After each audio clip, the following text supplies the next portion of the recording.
President Obama visits the Pentagon Central Command in Tampa today to discuss his plan to destroy ISIS. A CBS News New York Times poll out this morning shows 57% of Americans do not think the president is being tough enough with ISIS. 41% approve of the way he is handling terrorism. That is a new low for this poll. In May of 2011, after Osama bin Laden was killed, 72% approved of the president's handling of terrorism. Nancy Cordes is on Capitol Hill, where military leaders say the ISIS strategy may need to expand beyond airstrikes. Nancy, good morning. Good morning. Well, the president's stated policy has been no U.S. troops on the ground, period. And yet here on Capitol Hill, his top military advisor said he doesn't want to rule it out.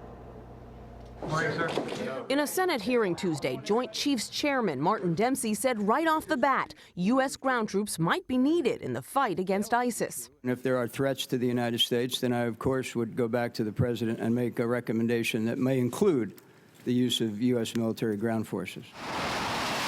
For example, Dempsey said American forward air controllers on the ground in Iraq could call in airstrikes that would help Iraqi forces retake the city of Mosul from ISIS fighters. It could very well be part of that particular mission to provide close combat advising or accompanying for that mission. The White House called that a hypothetical scenario and said the president's position hasn't changed.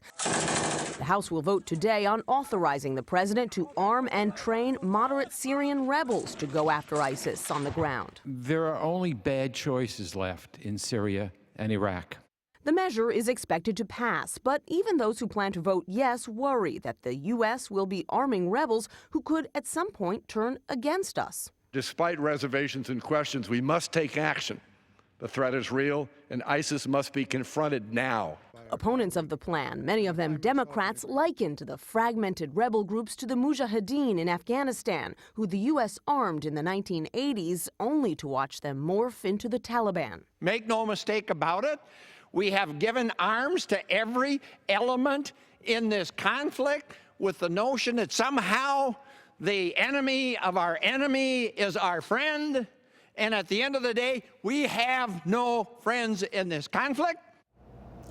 Democratic leader Nancy Pelosi spent the day privately addressing some of those concerns, and assuming that this measure does pass in the House today, it then goes to the Senate, where it is also expected to pass, possibly, Nora, by the end of the week. All right, Nancy, thank you.